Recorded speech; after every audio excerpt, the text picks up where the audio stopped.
What's up, guys? Zenarion here, and we're going to be doing another lesson in Bermuda Triangle Classroom. So, lesson 2 today is going to be premium staples. These are cards that you want to put into your premium deck because they're very generic, accessible, powerful, whatever, and they don't contract too much with your deck that you want to play with. So, let's get it started. We have 4 grade zeros. And the first grade zero we're going to talk about is Rapping Chorus 30. This was a new card that came from Period Collection 2020. So the pros is that it allows you to stride, so you don't have to discard a grade 3 other from your hand to allow you to stride. It's a V critical trigger, so it has the 50k shield and 10,000 power, which is really good. And it saves your grade 1 slots, since there are a lot of stride fodder reprints that are in the grade 1 slot. You can play as a critical trigger instead. The only cons is that it's 4k power, so it won't really put that much pressure on your opponent if you call it to board. And you're discarding high shield to stride. Depending on some situations, you don't really care about the shield if you're about to win the game, so it's still fine. It's not really that much of a con. Next, we're going to talk about Happy Root Sandy. So the pros is grade 1 is that grade 0 is that you can filter grade 1 or lower during your opponent's turn, and it's very accessible. So this card was printed during Fighters Collection when everyone got G guards, and a specific G guard that flipped over another one, which I'll talk about later. And most of these have this skill that you can just discard a grade 1 or less from your hand and just draw another card. So it's very accessible because there's so many on the market right now. The cons is that it's not a V trigger, of course. This was an old card, and this is only restricted to the G guard to activate. So her specific G guard that it says on the card for the ability, that's the only way you can activate it. So even with a normal G guard, you still can't activate it. It's only with Blessed Sparkle Sandy. So next grade 0 is Dreamer Crook. This was a stand trigger in, I want to say, Academy Divas, the very first one. So the pros is that she allows you to multi-attack during the battle phase, which is really good. She allows you to use on-play skills during mid-battle phase. So if you have like an on-play that you use in the main phase, you can reuse it again during the battle phase. She has Harmony, so she can help. She helps like another card later down the line that I'll explain. She's a stand trigger, so I'm not sure that's really a con. I'm a pro because stand triggers don't really do that much other than just stand the rear guard already attacked. So, and it's very accessible due to the restriction. Yes, this card did get restricted, and that leads to the cons. It's not. It only has 10k shield, 4k power. Of course, this is a G trigger, so it's not gonna have that much power to it. It's a stand trigger, so when you would have beaten your opponent from like a single critical trigger, if you get Crook instead, it feels kind of bad. And this card is restricted to 1, so it was hit. I don't remember which ban list this card was hit to 1, but because it's hit to 1, it's very accessible to just tech 1 into the deck. Because it just allowed so many multi-attacks for Bermuda. So the last grade 0 is Aqualight Erdo. This card was in the first Period Collection. The pros is that this card fuels your soul and it draws to replace itself, which is very good. You get free soul charge, and a draw. It gets power to the Vanguard, so if you have a low powered Vanguard that doesn't get any power, you gain more power. And it's a V trigger, same as Trudy. The cons is 4k power again, and it needs a generation break to be able to activate. So you cannot activate this early in the early game. So now to the grade 1s. We got Transcend Idol Aqua. So this is a pretty quick one because it's kind of self-explanatory. The pros is that you can have up to 6 perfect guards in your grade 1 slot. So this is really good for defensive plays. This was at a max of 6 before before Bermuda got their first set in standard. So it was really important for them to protect themselves and to protect other units that you had. So 6 Aqua was mandatory. And allows you to protect more than one unit. So if you had 2 other sentinels in your drop zone and you placed this on guard circle, you can prevent your rear guards to be hit until the end of the turn. So if your opponent keeps poking at it and you just want them to stop, you could use Dismal to do that, but Aqua was just like another Dismal in that sense. One of the cons is that it's heavy on the grade 1 slot. So if you run 6 of it, you're running out a lot of space on your grade 1 slots. And I forgot to add this too, but this card can be expensive if it starts to show promise in the future, especially if you have 6, especially if you need 6 in the deck. For the last of the grade 1s, we have Talent of Perseverance Shani. So the pro is that she allows you to stride, so you just ditch this card to stride. She can filter for Loris grade 3s. So if you're playing like a Loris base deck, you can discard a grade 3 to get Loris from the deck that you want. So it also deck thins for Loris, and it takes out grade 3s. And it's very accessible since it had, I believe, like 2 reprints and then not Festival Collection reprint, but it was another reprint. I forgot what set it was from, but it's very accessible to buy if you need more. So the concept, it's only 5k shield. 7k power was normal during G, so it's only 5k shield, and for her auto ability is not really worth at the moment because the both of the Lorises don't really do much in premium, while most of the cards in premium are from standard. Who knows, Loris might come back somehow, but for right now the auto ability isn't worth it. It's really just a continuous ability. Next to the only grade 2, we have Admired Spica. So the pros is that she allows you to multi-attack, which is really good during the battle phase. She activates return to hand skills. There are some cards from G that only activate when it's returned to hand, and you can do it mid-battle phase thanks to Spica. Again, just like Crook, she allows you to use on-play skills mid-battle phase. She creates some magic numbers since she gives a called unit 3k power, and is very accessible due to her having a I believe reprint and a collection promo, so she's very accessible to get. The cons is that she's only 9k power, she needs to be boosted, and is generation break restricted. So if you don't have like a boosting rear guard, you might have to call a trigger down to get her effect to be able to boost and attack more.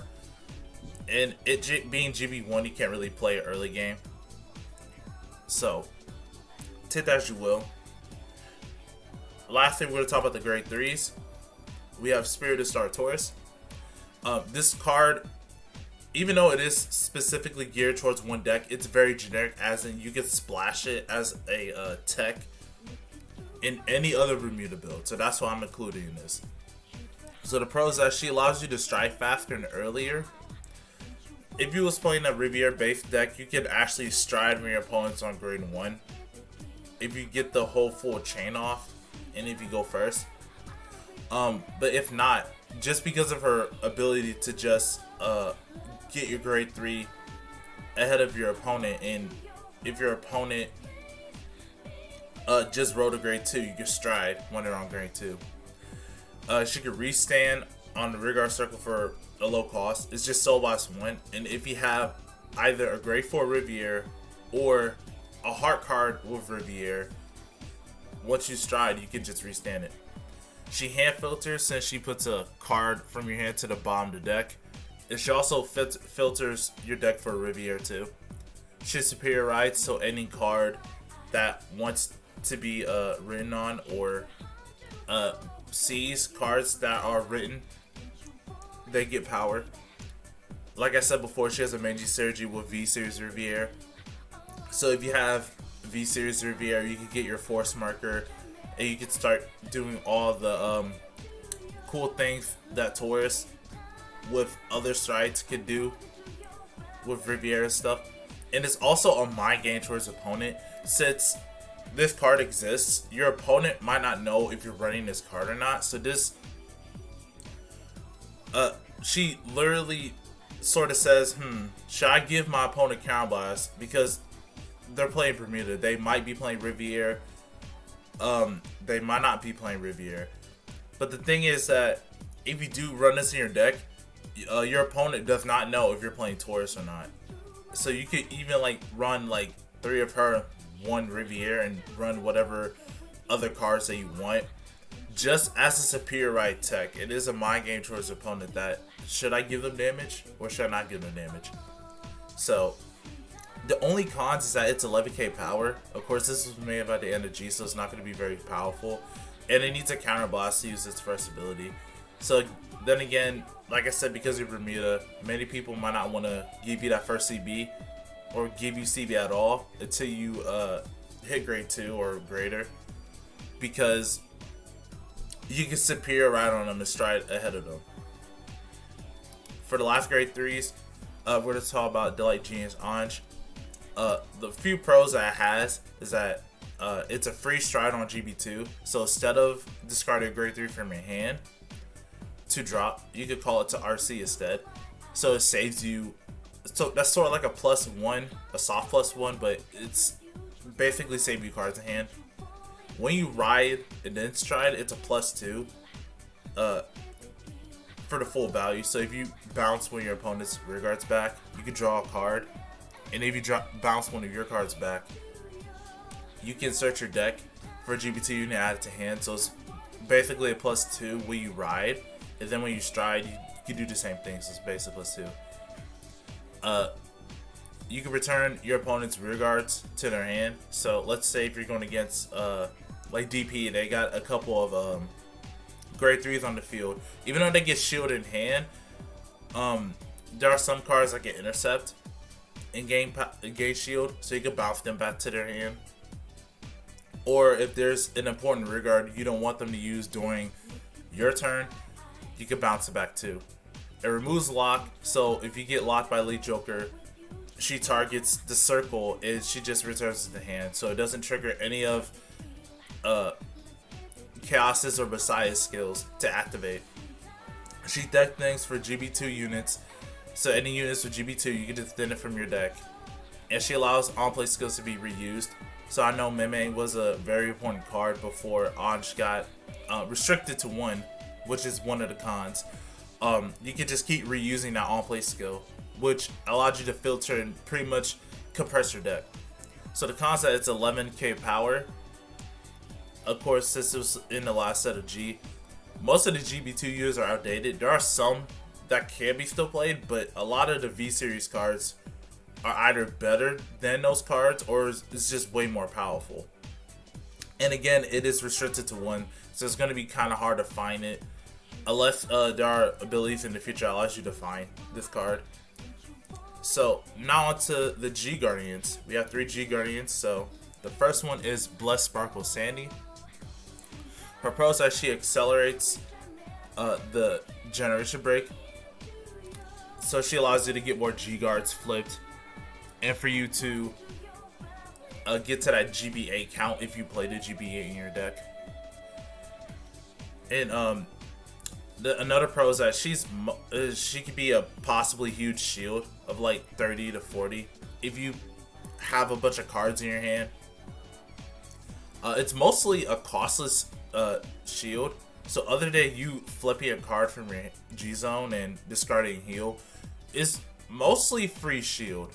If you choose not to use its CB cost to add another 5,000 shield, it's very accessible due to it getting a reprint, same as Shani in the same set. I just do not remember what set it was, but she's very accessible and something that you should pick up because it's one of those G guards that can possibly be big.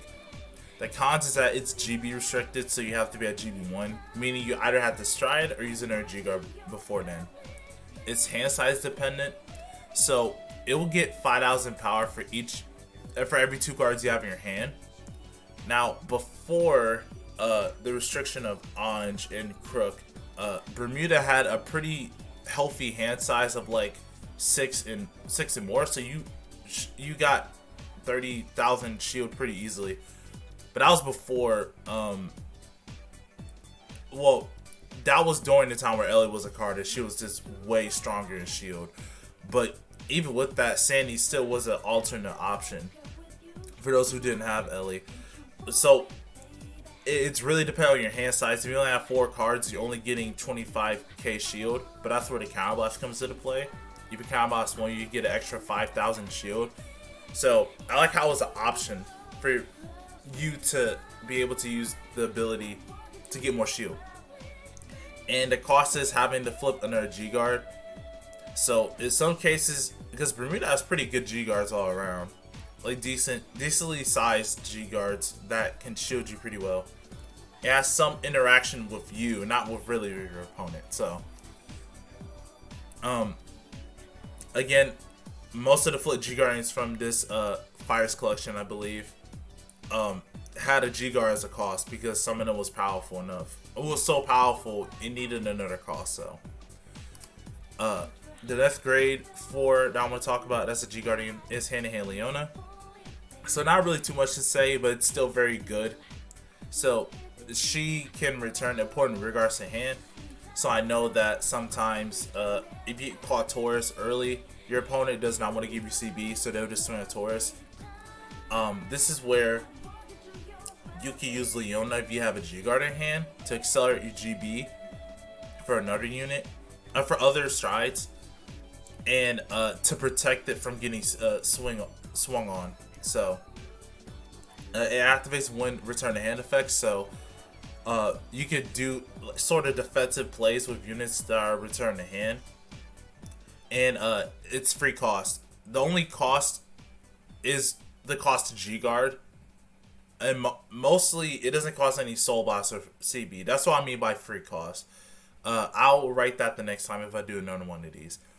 So the only con I would say is that you have to call a Guardian if you return a card to hand, which it isn't bad because you can, like I said, return important units to hand or activate defensive abilities, and you just have to call a Guardian to hand.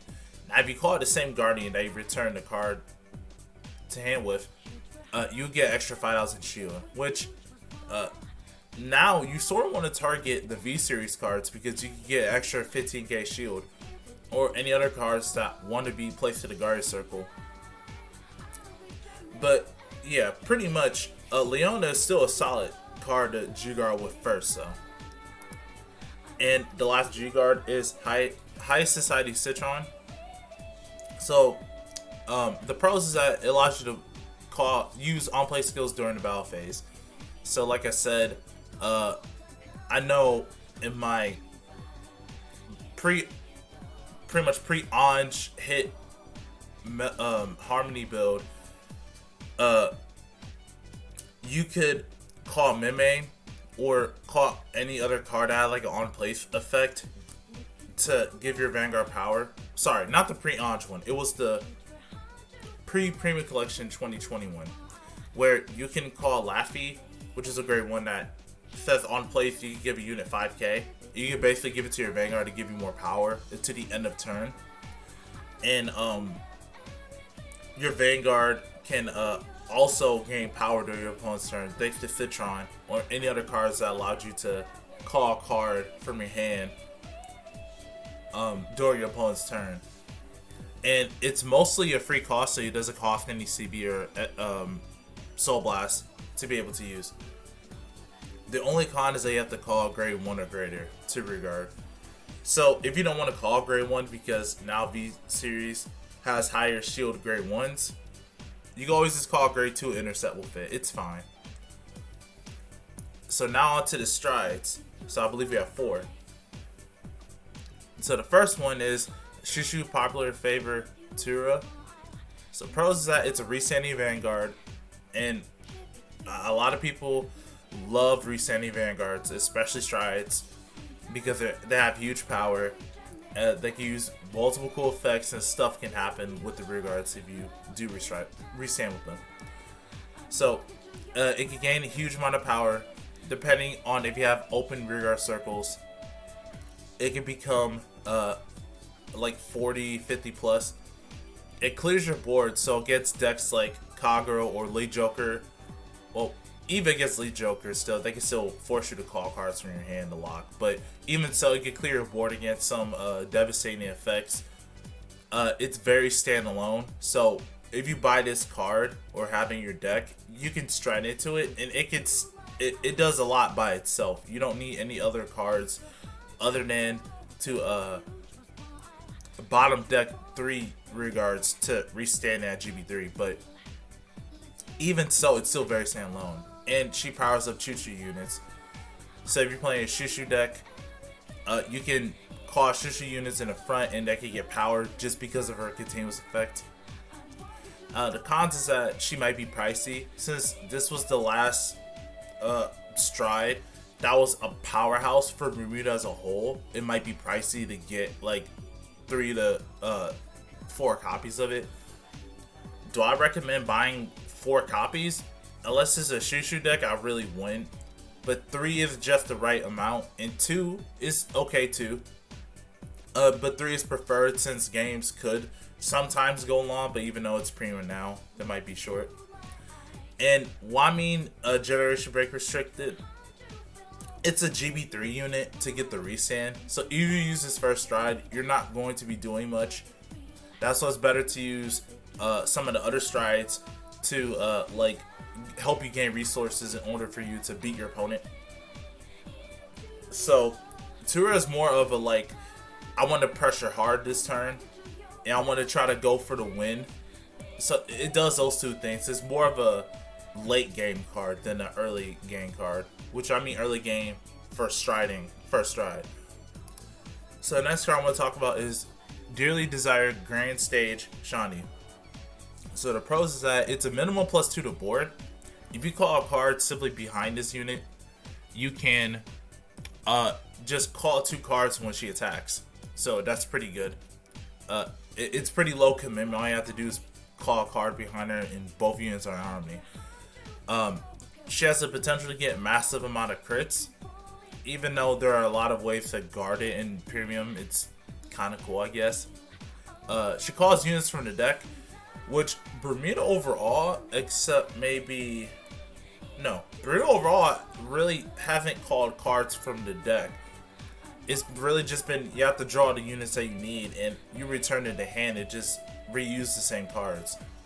She could deck them for specific cards, so that's really helpful. If you have like more harmony units, you can deck thing and get more triggers easier that way. She's harmony, so for harmony decks, that's a bonus. And she's very accessible due to like how you don't need many copies of this card. You only need like 1 or 2 if you want to. And not only does she have the hop stamp version, she has the base rarity, and there's just a lot on the market. So if you want to stride, but you can't use Tura, you don't have any other good cards, you can always use Shani to +2 to board, and in your deck you get all these good possible pros that you have. So the cons is, to get the full value of it, yeah, you need harmony units, and harmony is very outdated, and the units that you call doesn't gain power. Now, unless you are playing like a V-Series variant with a card that has a force marker, then yeah, they can gain power, but most likely they're not getting power from when you call them. So next card is Perfect Performance Anji. So the pros is that it's a +2 at full value. So how this card works is that you pay the cost, then you can choose any number of your opponent's circles or your circles and return a hand. If you return 5, you can draw a card. If you return 7 or more, she gets +1 drive, and she gets 5k for every card returned. So she's getting 35,000 power if you trying to get the full value. which is really huge for a Vanguard. So you get the +1 from the draw, and you get another plus from the extra drive check you're about to get. So it's a +2. It removes lock. This is the original first card that targeted circles, and it just returned cards that were locked. So you can clear both you or your opponent's side, just like the grade 3, but at a bigger, like a more powerful board wipe effect. My bad. This card gets an extra drive check, so that's pretty good if you want to be checking more cards. And it's very accessible due to the same set where Bless, Sandy, and Shawnee were reprinted in. This card was also in there because at a time this card was really expensive due to a lot of people playing it, and it was just hard to get it since it was a GR. But now since they reprinted it, you only need one. So if you could get just the one, even the reprinted version, it's still fine. The only two cons, which is like keeping it from being that used all that too well, the high cost of CB2 premium is just a lot for a stride. I think like these are like the only stride that really have this high cost other than Mega Colony. But who knows what might happen in standard. We might get a card that might be able to make it more stronger. Who knows? And it returns your opponent's Vanguard to hand. So, yeah, your opponent can get the reuse effect of some of their Vanguards too, and shield value to guard. Lastly, we have School Olivia. So the pros is that this card allows you to multi-attack, of course. Same as Speaker and Crook, allows you to use all-play skills during the battle phase. This card has critical pressure, so if you get its full effect off, it can get +1 crit. It triggers one return to hand effects. You can possibly bounce back your whole board. So if you call like 5 rear guards, you can bounce it all back. So you don't have to call after that too. So if you just want to like attack and return all of them to save hand for the next turn, you can do that. And excuse me, this card is very accessible. It's been reprinted not once, I believe twice, and we still have the first GR version, and is a promo too. I think it was also a promo in the Shushu trial deck. So yeah, this card is very accessible. It is very cheap. Now it does have a few cons to it. It's actually GB2. It is not first stride. So standard players, you'll probably look at the card and say, huh, well, it doesn't have GB1 to it, so I can probably just use it as a first stride. Well, for one of the effects, it says if the number of face-up cards in your G zone is 1 or more. That's basically saying this unit, you need to be at GB1, which is basically GB2, sort of. So unless you G-guard before you stride it to her, you're not going to be able to use this effect. Which, the only reason why there wasn't a GB count, like a GB count to this one, is because this was like the first, like, it was like one of the first strides that had this effect of flipping itself. Also, it has to flip itself, so you have to run 2 in a deck. I forgot to add that. It can only call up to 2 different cards in different rows, so you can call them in the same column, but you can't call 2 in the front row, which sucks. You can only call if you return 3 or more different named units, again alluding to the Highlander factor. And this was like during the very first booster set for Bermuda Triangle.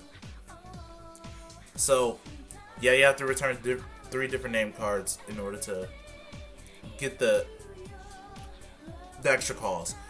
And lastly, this card is very outdated. We have had clones of Olivia and other Bermuda Triangle strides, but I think just the fact that it's very accessible, and even though it's not as strong outdated, it's still a good option for players who like doesn't know where to base their multi-attacks from. Olivia is still here, so. And that is all for the Bermuda Triangle Premium Staples lesson. So I hope you guys enjoyed. I'm not sure what the next lesson will be. It won't be very soon. But I hope you guys have a good day. I'm Zenarion. I'm signing out.